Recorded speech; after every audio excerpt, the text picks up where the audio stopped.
If you have said to yourself, I should write that, or if someone has said to you, you should write that, then I'm talking to you because you need to write. And that's why you're tuned in to yWrite.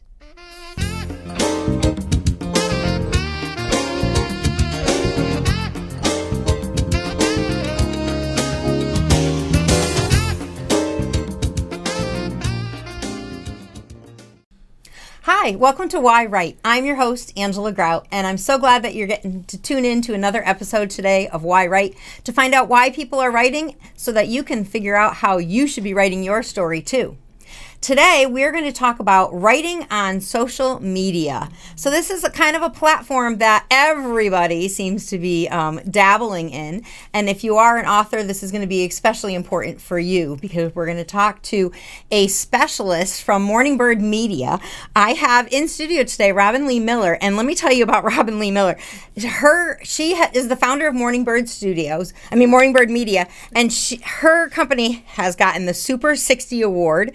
They were the 2024 Best of the Valley Digital Media Agency winners. In 2025, this year, they were the Best of the Valley Digital Media Agency finalists, and they were the Best of the Valley Social Media Expert winners.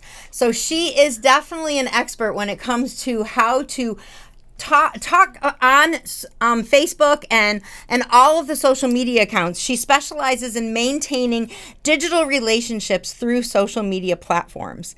She is a mom and an actress, and she's a professor at Western New England University. And, she's also a media specialist and a biochemist.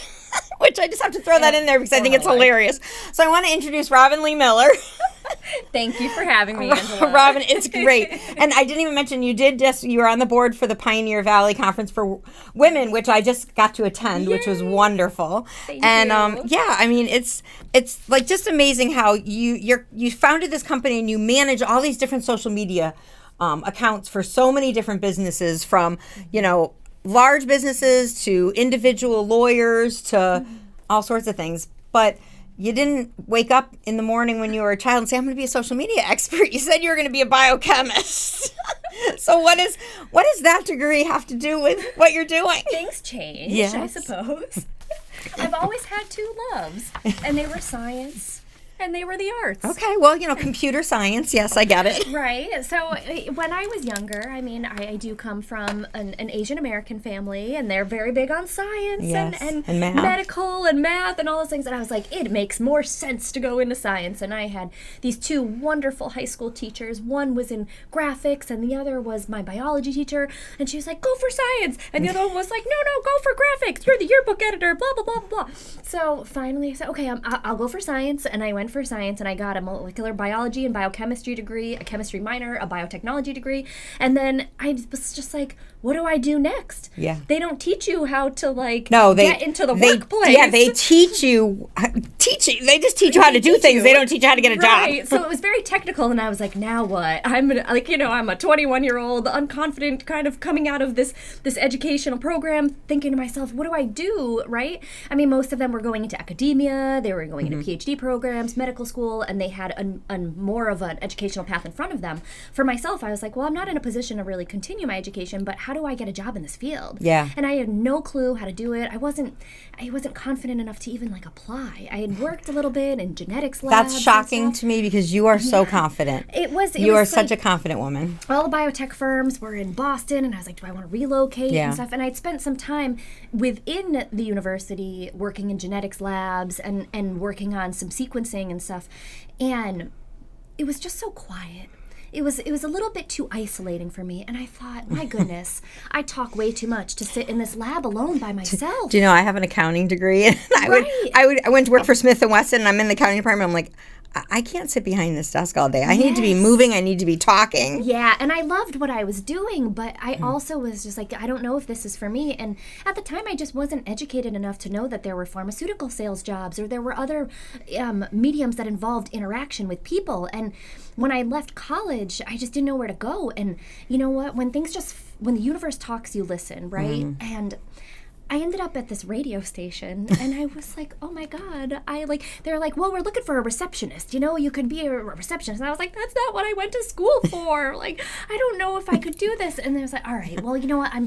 I'll give it a try. What's the worst that can happen? And I got hired in promotions. And then as I eventually had more exposure in the radio station, I was doing promotions. I was doing events. I worked my way into the on-air talent pool. And then I was running the weekend shows. And I was doing this new blog when videos and traditional media merged, and I was doing Robyn's reviews. I love Robyn's reviews. And I got to do a food blog, and it was so exciting to merge those two mediums together, and that's where the intersection of traditional and digital started for us in the mid-2000s-ish, and they were like, well, you're the young one, can't you run our Facebook page? Of course. All right, let's do it. And that's where I started getting more exposure and getting more involved in marketing, and from that point, it became what it was. So we're glad that you listen to the universe.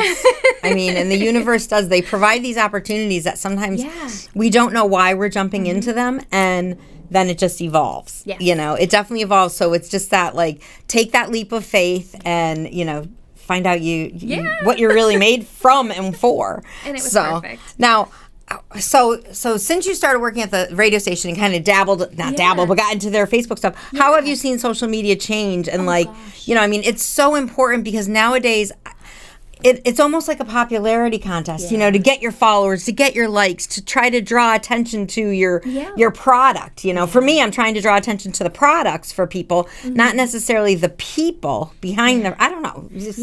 It's a curious way to go about it, right? Because there's a lot of strategy involved. When I first began or introduced myself or got involved with Facebook, it was only for college students and above, so you had to have an EDU address, and it was very limited in the pool that it served. As they eventually realized that this was like a money-making machine, it got opened up to anybody 13 plus. With any type of email address, it was open to the public. I never realized it was just EDU, but that makes sense. Yep, and it was only college because as Zuckerberg created it, he was at Harvard. They were only doing it to be within their academia. So it was only meant for college kids at the time.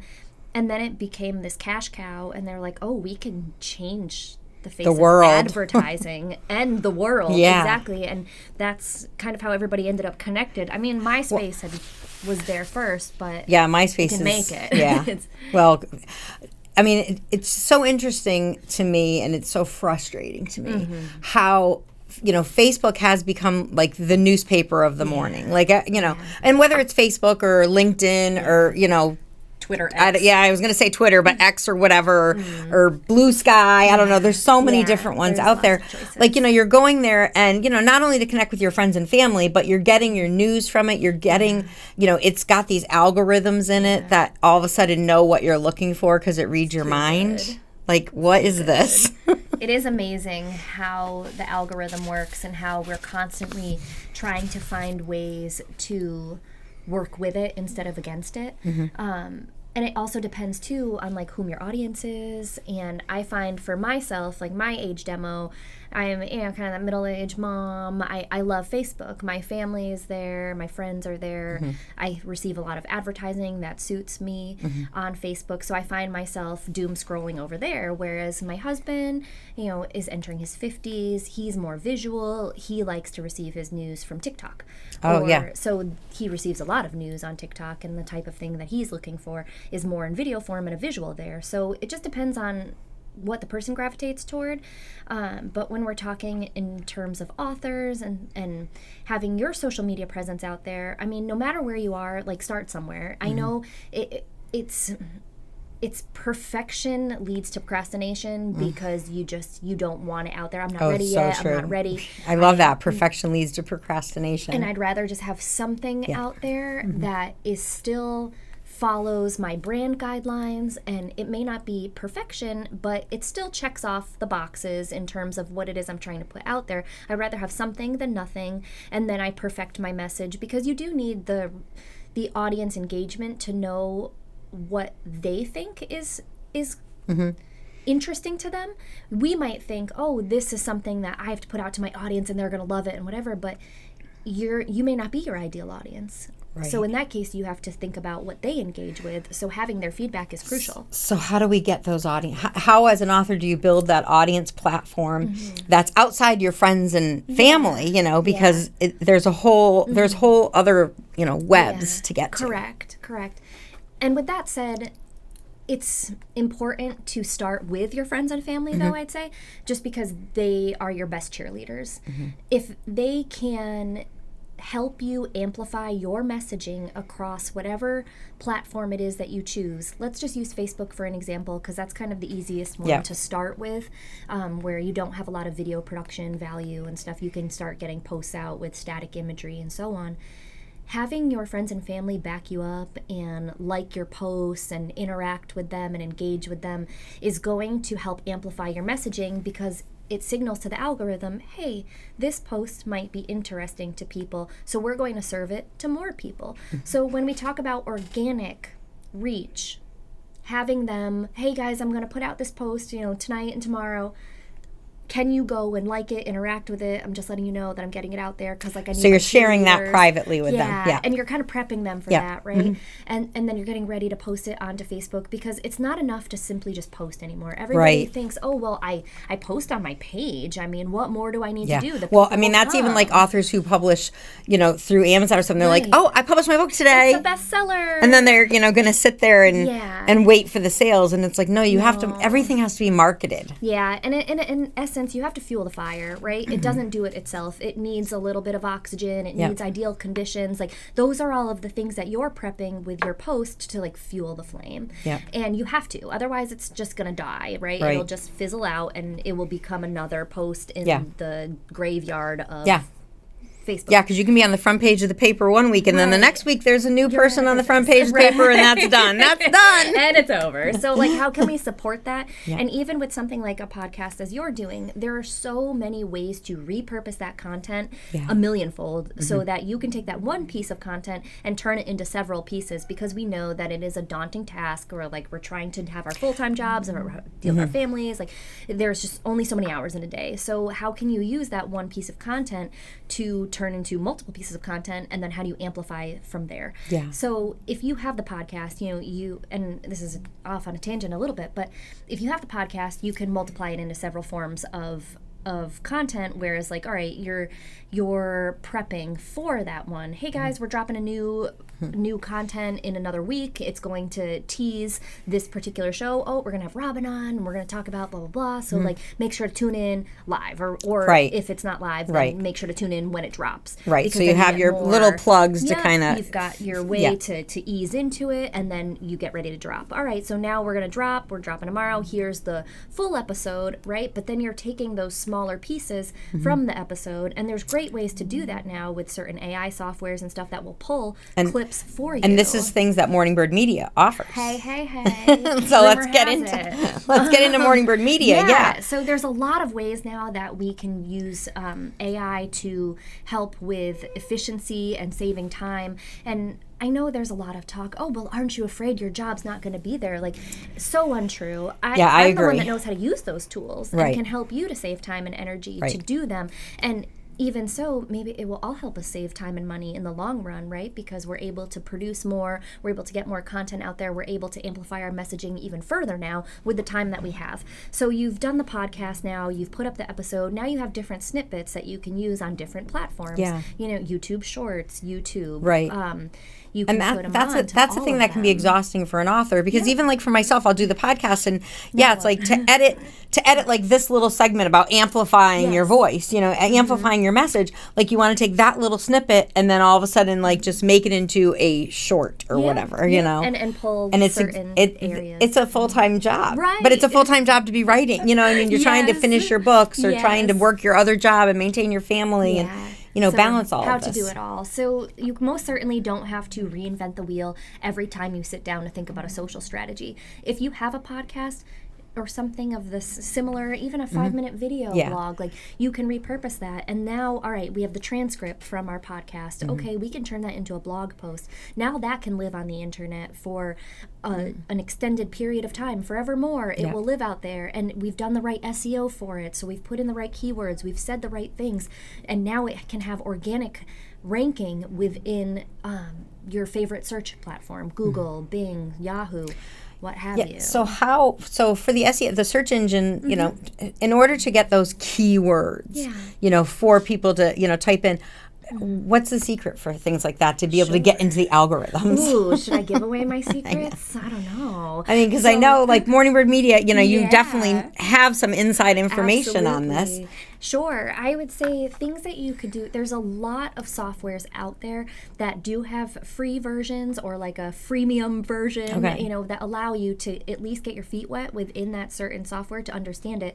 So something that is completely free and available to the public, Google Trends. If you use Google Trends, you can see what people are searching for, what keyword threads they're searching for. So not only do you have singular keywords like podcast, you know, but then you have these longer tail keywords and these medium tail keywords. So whatever those are, so now we've got podcast, that's one of our keywords, but we've also got Angela Grout podcast, longer keywords. Do I need to put those podcast in the keyword search if it's already in the title?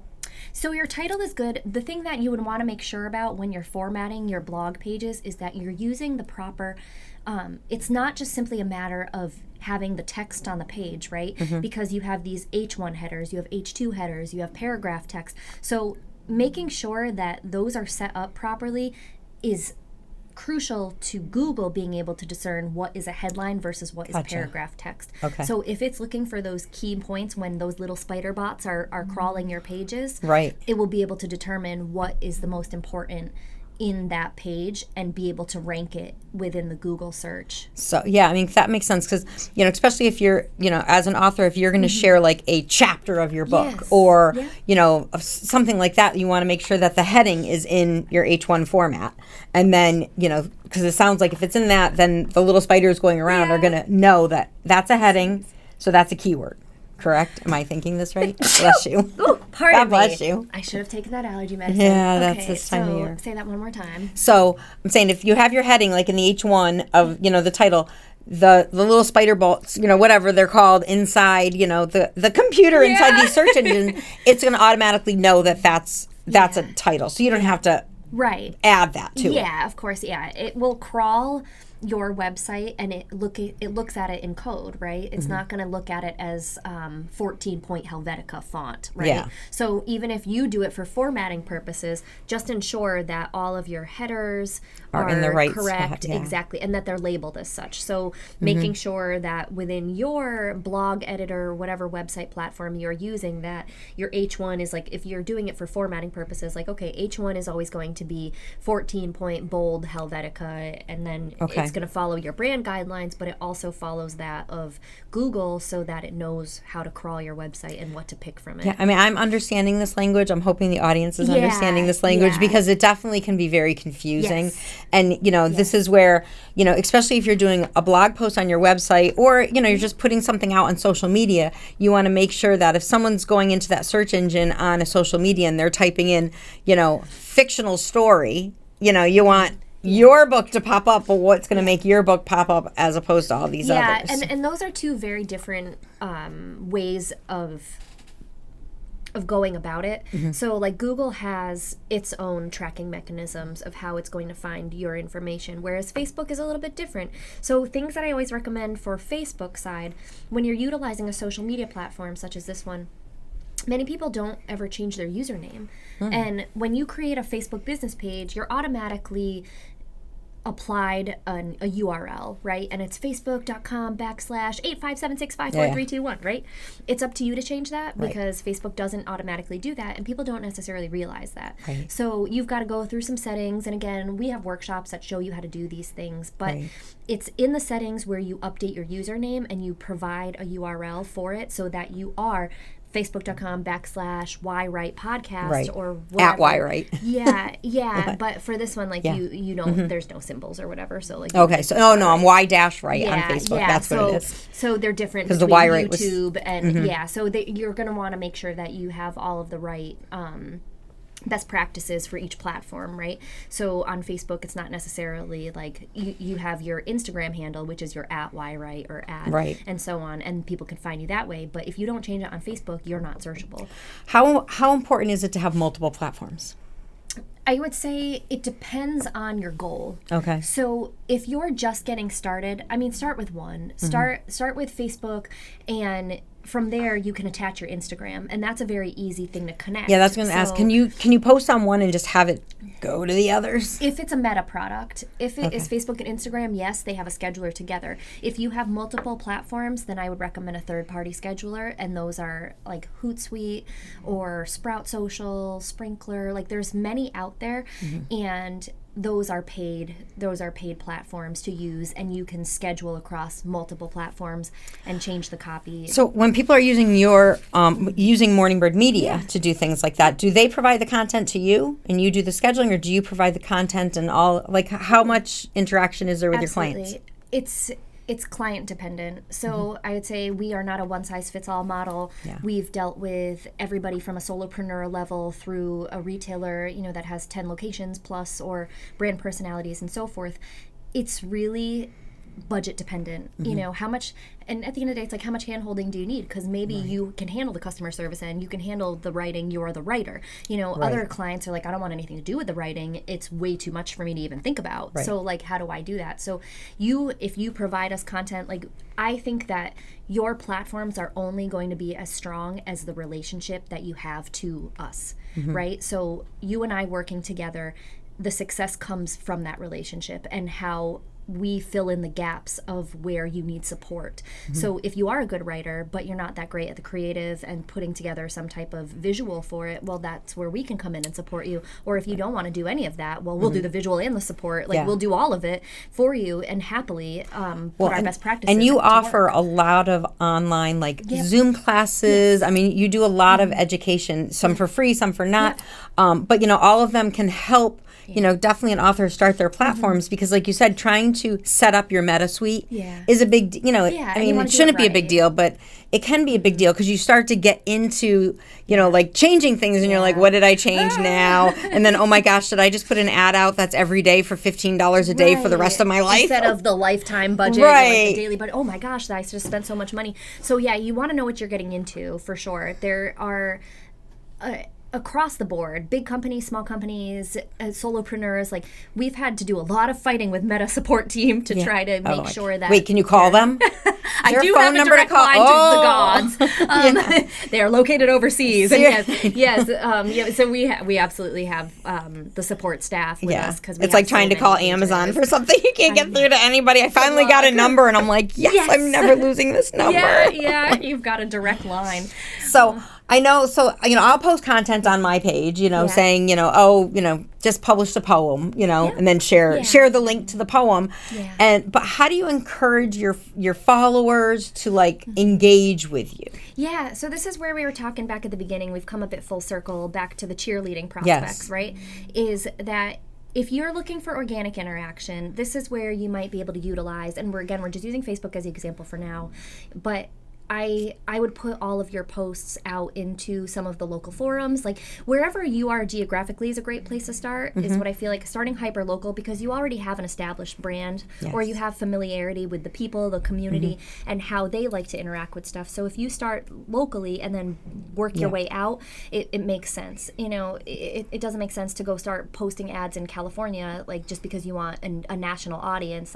I think it's more useful to start local, build a little bit of momentum, and then work your way into larger markets. And personally for me, I will, I'll share certain things with certain groups. Yep. You know what I mean? So if I'm doing something with Band Productions and we're producing a show, I have reached out to forums about playwriters or actors or, and where to go. and placed it in those groups because I'm not going to place that in an editor's group. Like, right. you And know. you have to be mindful of where you're going with it, because if you do it the same for every single one, Right. you're coming off very spammy. Yes. And you don't want to. You're Yes. trying to build thought leadership, you're trying to build trustworthy behaviors, and you want to create a strong foundation for your brand, your book, your person. It's interesting, something in, like, if I'm posting, like, you know, I'm working on my novel now, and I'll go into one of the novel support, you know, like, Yes. not writers supporting writers, and I'll ask questions or for feedback, and, you know, I'm looking for, you know, advice. Yes. But when I'm posting it on my page, I'm not necessarily putting that question out there. Right. But I still am looking for that engagement with the audience of, you know, not necessarily saying, do you like what I wrote? But, you know, what is it thought, you know, what kind of thoughts does this poem bring to you, or whatever and it that's is? where the copy becomes really important, because you already have the creative, right? Maybe it is the link to your website, to that page that has the blog post that you want to get feedback on, or you want more people to read, you want more traffic, so on. So this is where you would diversify it a bit more. All right, so the writers group, you're asking for support, but the general public one, you're trying to create some type of urgency where you're providing them something. It's not about us. It's not, oh, do you like my writing? Yeah, you know, and we want to, but Right. we're so vulnerable when we put ourselves out there. We Right. want everybody to love it. It's not for everybody, and that's okay. But when you're trying to get that traction on it, it's about reframing how you can help them. You know, maybe the page was about like you have your pregnancy book, like it was a hard pregnancy and stuff, like you're putting out information about that, like, did you have a rough pregnancy, like this is for you, like this is a good read, this will help you through it, this will, something about that, because then you're targeting those people and you're showing them what you can do to help them, not how you're, like, it's coming from my perspective. It has to be the other way around. Unfortunately, that's the world we live in. Well, and people like to talk about themselves. You know, I mean, people like to feel like you're, you know, that you are listening to them. So you're right. Like thinking about the, you know, Dear Baby Get Out,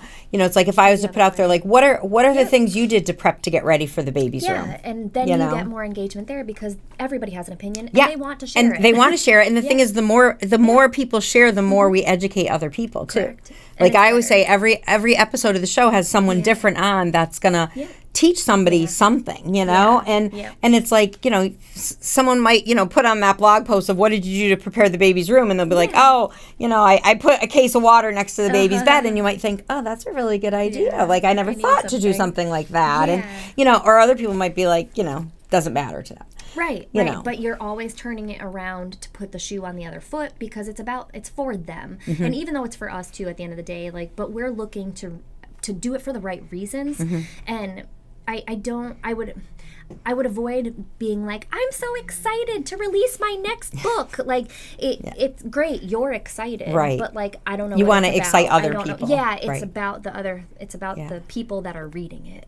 Well, it's amazing how you've, you know, transformed your life by taking that leap, because a lot of authors out there, we need to follow that, you know. The goal is to just don't be afraid, jump in and, you know, follow it, because you don't know where it's going to go. I mean, look, you worked at a radio station, next thing you know, you're owning Morning Bird Media, and now you're helping so many other people, whether it's manage their websites or their social media accounts. And I mean, we could have a whole nother show about how important websites are, that's for sure. But Come you to me know, if you need one. Yes, she can build you a website, which would Really be great.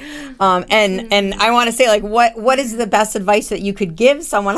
I'm thinking you're gonna say build a website, but you know, about being posting on social media. Like, is it about the consistency? Is it about the content, or is it about, you know, what do you think is the most valuable? Very loaded question. Yeah, very I know. loaded question. But if I were to say something for now, consistency is key, but it's not consistency based on the algorithm. It's consistency based on what you can provide as consistency, whatever that looks like. If it's once a week, if it's a blog post bi-weekly, if it is I'm gonna post, you know, one story to my Instagram account every day, like, decide what consistency is for you and follow through with it. It doesn't have to be, I have to post twice a day to feed the algorithm because I got to feed the monster. Yeah, well, that's how you not feel. that. Yeah, and you do feel that way, but you have to come up with something manageable for yourself before you can even consider what the algorithm needs. All right, what are well, you able you definitely to do? just taught me a lesson, because I've been posting a little too frequently different stories that I've had published, and I'm thinking, you know, maybe I'm just going to do it every Thursday, every Friday. Right, because it's quality over quantity. So even if you do post one one thing, there's so much you can do with that one thing versus having a bunch of like half done thoughts. Like you have one thing that you put out that's good quality. Again, it doesn't have to be perfect but it's something that it took some time. You're proud of it. You followed the best practices. You've checklisted the things, and you can then take it and do organic outreach with it. You can then take it and boost it. You could then take it and put it into a paid ad. There's so many things that you can do with one piece of content and do them well rather than doing a bunch of things that are only like half done. Oh, I love that. I really love that. Thank you so much. I mean, I could talk to you for hours, and we have at certain times.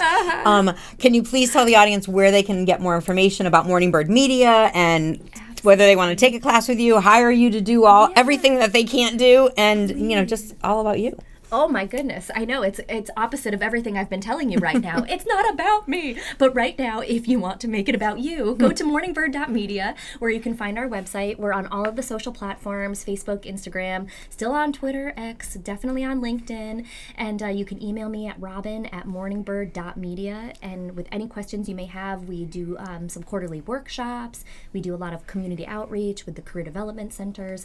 So that's where you can find us. Thank you for having me. Oh, thank you for coming in and taking the time to talk about this kind of simple but confusing topic. My pleasure. It's simple, everybody's social media, but it's confusing because how do you do it? Right, so thank you. Thank you.